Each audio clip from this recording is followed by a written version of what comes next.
Fuera de orden, crónica de la desgracia nacional e internacional, usurpadora e interina, plomería informativa, arqueología, paleontología, zoología, parasitología y medicina forense política. Bienvenidos al programa número 284 de Fuera de Orden.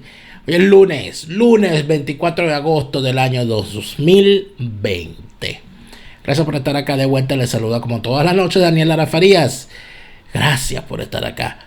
Otra vez, arranca la semana y arranca con fuerza que nos dan nuestros suscriptores en Patreon, patreon.com/delaraf, patreon.com/delaraf. Con tu apoyo me ayudas a seguir creando contenidos para todos, mejorando cada día más y haciendo cosas cada vez más importantes. Sin ustedes sería muy difícil. Gracias por su apoyo. Rusia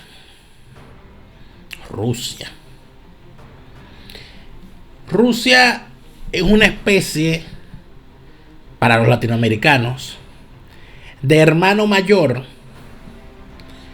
lejano que no conocemos, del que hemos oído hablar, pero del que es muy difícil enterarse. Un hermano mayor que no compartió con nosotros, que no sabemos muy bien quién es y que nos causa curiosidad. A veces hasta miedo. A veces de él solamente escuchamos algunas cosas que no alcanzamos muy bien a entender. Rusia y su rol en Venezuela es quizás la forma en la que nos hemos aproximado los últimos días o los últimos años los venezolanos a ese país, a la vinculación con el régimen venezolano. Pero, ¿qué está pasando en Rusia hoy? ¿Cuáles son las situaciones que se viven hoy en Rusia y por qué razón Rusia termina siendo una cosa tan inexpugnable para nosotros los latinoamericanos? ¿Y de qué manera podríamos aproximarnos hoy? Lo primero que hay que decir es que en Rusia hay un régimen que no es democrático. Vladimir Putin encabeza casi una dictadura perfecta, donde las elecciones siempre las gana y donde además se queda en evidencia el control férreo que tiene del país. Vladimir Putin, que fuese un espía de la antigua KGB soviética y fundador o reorganizador de los servicios de inteligencia postsoviéticos, la famosa FSB, es hoy el jefe de Estado y el hombre que con mano férrea maneja el país. Y si hay algo importante que decir con respecto a Putin, y es a lo que nos referiremos el día de hoy, es lo peligroso que ha resultado ser opositor a Vladimir Putin. Sea un cantante, sea un conjunto como los Pussy Riots, sea un actor, sea una periodista como Ana Politkovskaya, como Natalia Semenova, sea un político como Boris Nemtsov, o un ex espía como Alexander Litvinenko, es algo sumamente difícil estar en la acera de frente de Vladimir Putin y vivir para contarlo. Hemos tenido eventos verdaderamente lamentables y recientemente se ha vivido uno muy particular. Pero de eso vamos a hablar en el segundo segmento. En este primer segmento quería comentarles lo siguiente. Y la razón por la cual estoy tocando este tema. Los venezolanos, lamentablemente, con todo lo que nos agobia de nuestra realidad, no nos damos cuenta de la profundidad de los malos ejemplos y del impacto de los malos ejemplos que tiene el chavismo en sus alianzas. Muchas veces se cree que es algo folclórico una alianza entre el chavismo y los iraníes. Se ve como folclórica una alianza entre los rusos y los chavistas. Se ve como folclórica una alianza entre los chinos y los chavistas.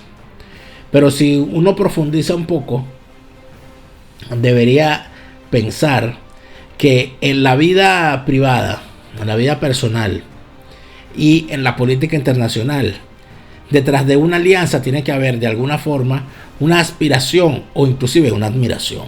Usted no se hace amigo de alguien a quien desprecia. Usted no se hace amigo de alguien a quien considera, a quien reprueba. Usted se hace amigo de alguien a quien admira. Usted se hace amigo de alguien que tiene algo que usted quisiera tener o compartir con él o aprender de él. Por eso es que es tan preocupante que al analizar la realidad venezolana desdeñemos esas alianzas que ha tejido el chavismo.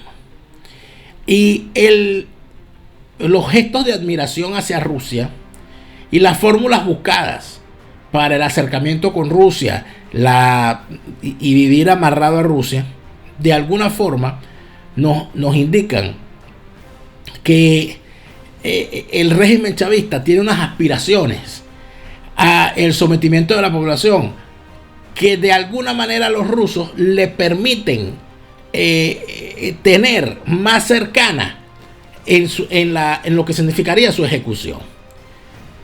Cuando hablamos, por ejemplo, del control de los presos políticos en Venezuela, ¿no es acaso la tumba, la tortura blanca importada de Rusia? ¿No fue acaso a través del armamento ruso que el chavismo se armó hasta los dientes con aviones, helicópteros, fusiles, etcétera? ¿No fue acaso a través de los negocios y de los créditos, los préstamos y las grandes compras militares que Rusia termina entrando a Venezuela con las puertas abiertas del chavismo, al cual le vendieron armas, pertrechos y todo lo que se les ocurrió? Pues así es. ¿Cuál es el problema? El problema es que si la amistad de estos tipos es con personajes como Putin, que no tienen empacho en ejecutar cualquier acción para permanecer en el poder, uno no puede hacer menos que poner sus barbas en remojo. El día de hoy podemos revisar algunas cosas. Por ejemplo, mucha gente ha olvidado lo que fue el asesinato del señor Alexander Litvinenko. Alexander Litvinenko fue un ex agente, un ex espía de los servicios de inteligencia rusos que se fue a vivir o escapó a Londres y allá alcanzó a ser asesinado en un extraño envenenamiento. Vamos a ver este reporte que en aquel momento surgió sobre el caso días después o meses, años después, cuando se logra hacer las investigaciones al respecto. El presidente Vladimir Putin probablemente aprobó un plan de la Agencia de Seguridad Nacional de Rusia para matar a un exagente convertido en crítico del Kremlin, dijo el jueves un juez británico. El juez Robert Owen, quien dirigió una investigación pública de la muerte en 2006 de Alexander Litvinenko, dijo que estaba seguro de que 2 hombres rusos le dieron a Litvinenko un té con una dosis fatal de veneno durante una reunión en un hotel de Londres en noviembre de 2006. Agregó que existe una fuerte posibilidad de que la Agencia de Seguridad rusa haya dirigido el asesinato y la operación fue probablemente aprobada por Putin, dijo.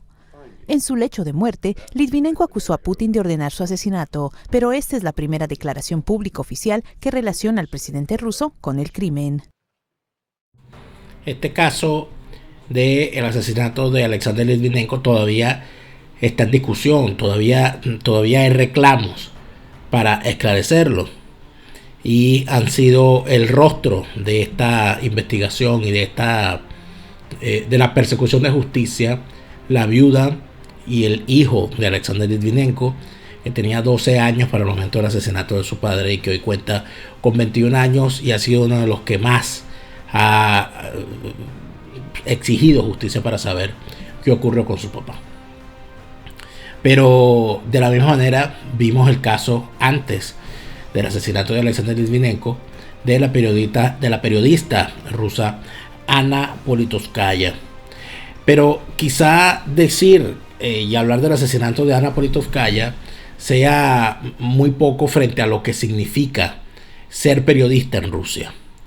Desde el año 1991, con la caída de la Unión Soviética, se habla de que en Rusia, con cifras oficiales de organismos y organizaciones internacionales dedicadas a la libertad de expresión, cerca de 300 periodistas han sido asesinados por cumplir con su trabajo, por hacer el trabajo de periodista. Ana Politkovskaya fue una de ellas. ¿Cuál era la labor? ¿O a qué se había dedicado Ana Politkovskaya? A documentar los excesos y los crímenes de guerra cometidos por el Estado ruso en Chechenia. Chechenia, provincia rusa de mayoría musulmana, que para ser mantenida bajo el control ruso ha tenido que el Estado ruso acudir a la pólvora, a la sangre, al plomo, sangre y fuego para someter a los chechenos. Un pueblo bastante sufrido. He tenido la oportunidad de conocer muchos chechenos aquí en Alemania, refugiados, gente que es difícil explicar esto porque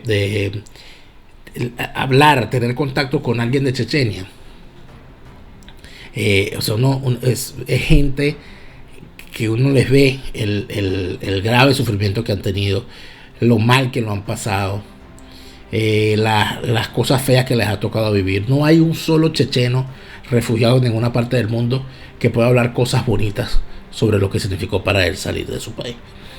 Y es algo verdaderamente triste. Ana Politkovskaya se dedicaba a documentar, a hacer reportajes sobre lo que allí ocurría, a entrevistar a los líderes rebeldes, a entrevistar a la población, y lo pagó con su vida. Como con su vida lo han pagado otros muchos más. ¿Qué termina ocurriendo? ¿Y en dónde estamos en este momento? En este momento estamos en el punto en el que han ocurrido 3 eventos importantes en Rusia o alrededor de Rusia. El primero es el tema de la guerra ucraniana, la guerra con la situación en Ucrania y la anexión que Rusia ha hecho del territorio de Crimea. La cuestión Crimea ha sido algo sumamente importante para la región porque ha convertido a la zona en un hervidero de conflictos que sinceramente pareciera que comienzan y no terminan nunca. El segundo hecho importante, ocurrido hace prácticamente en desarrollo, podríamos decir, es la reforma que Vladimir Putin ha impuesto a la constitución rusa para, contra lo prometido por él mismo, aspirar a un nuevo mandato que lo llevaría a ser presidente al menos hasta el año 2025. Y el tercer hecho, que parece no tener mucha vinculación, pero sinceramente hay que verlo muy de cerca, es el relacionado a la situación en Bielorrusia. El hecho de que Alexander Lukashenko en Bielorrusia haya tenido los problemas que ha tenido para convencer al mundo de que ganó unas elecciones con un vasto movimiento opositor que se ha lanzado a las calles a reclamar un fraude, ha hecho prever que en Rusia en algún momento podría ocurrir lo mismo. En Rusia evidentemente tienen una forma particular de ver las cosas cuando se habla de la oposición a Putin, porque normalmente se establece y bueno, para los venezolanos esto no tiene por qué ser extraño, se establece que todo aquel que es opositor en Rusia, opositor a Putin, está financiado por los Estados Unidos, por Occidente, y que es una pieza de Occidente. No es algo distinto en el caso de Alexei Navalny. Alexei Navalny, líder opositor en contra de Putin, sufrió una situación de salud que a primeras luces parecía haber sido una especie de envenenamiento. Alexei Navalny ha sobrevivido, pero se encuentra muy grave. Y todo parece indicar, o podría uno imaginarse, que el régimen ruso está intentando quitar cualquier obstáculo en el camino o cualquier situación que pueda surgir con unas elecciones que van a ser fraudulentas como todas las que ha hecho Putin, pero donde pueda haber un líder opositor que encabece un movimiento nacional que termine siendo reconocido internacionalmente y termine pasando una cosa que ya lo han advertido, por cierto, algunos observadores de la situación en Venezuela desde Rusia, que pueda terminar ocurriendo que intenten hacer desde los Estados Unidos con Rusia lo mismo que han hecho en Venezuela. Bueno, que salga un candidato opositor, reclame el fraude y termine siendo ese candidato opositor el reconocido por la comunidad internacional como presidente. Sería una desgracia para el régimen ruso, pero no es algo que pueda en medio de toda esta situación y en medio de todas estas locuras que están ocurriendo en el mundo, no hay nada que se pueda descartar, y todo el mundo agita las hipótesis más traídas por los cabellos para llevar el agua a su molino. ¿Qué es lo que está pasando en Rusia? ¿Qué podemos saber sobre el opositor, el líder opositor Alexei Navalny, que se encuentra ya en territorio alemán, aquí en Berlín? A petición de su familia fue sacado de Rusia para ser atendido, pues se tenía muchísima preocupación por los riesgos que se le causaba al permanecer en territorio ruso. ¿Qué está pasando? En el siguiente segmento vamos a conversar con un joven politólogo ruso que se encuentra en Rusia y que nos ha permitido conversar con él con toda la prudencia que el caso permite, y yo sé que ustedes van a entender esto, con toda la prudencia en cuanto a identidad, en cuanto a ubicación y todo lo demás, pero estamos hablando de un joven con un conocimiento importante del español, vivió mucho tiempo en Latinoamérica, lo van a determinar por su acento en español, y que conoce, por supuesto, no solamente muy bien la realidad latinoamericana, sino muy particularmente lo que se está viviendo en Rusia en este momento. Al regreso, más de la realidad rusa en Fuera de Orden.